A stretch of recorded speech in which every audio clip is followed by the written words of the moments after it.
When buying asparagus, you should find it standing up in a container of water. The cut ends should look like the stems of freshly cut flowers, dark green and moist. If they are brown or dried, select a different bunch.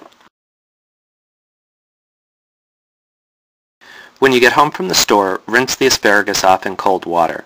If the ends do not look really freshly cut, trim a little bit off the bottom of the stems and store in the fridge, standing up in a little bit of water. If you brought them home in a plastic bag, put the plastic bag over the bunch to help keep the moisture in. Some people use the snapping method to determine where all the stalks in a bunch should be cut.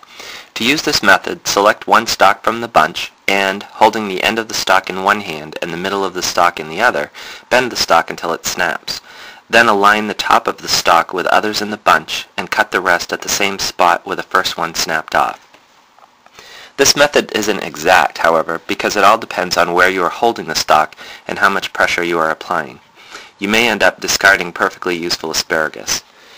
Instead of the snapping method, I prefer to make a cut about an inch or two above the bottom and then bite into the upper end of what I've cut off to determine how woody the stalk is at that point. If the whole thing is woody, I go up 1 inch.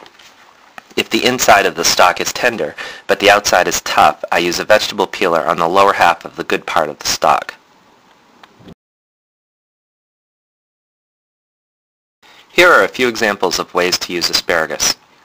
Grilled cheese with asparagus and crab meat. Grilled asparagus and tomatoes sprinkled with fresh orange juice. Or raw. I don't know too many people who eat asparagus raw, but personally I love the nutty flavor and the crunchy, watery texture of really fresh asparagus.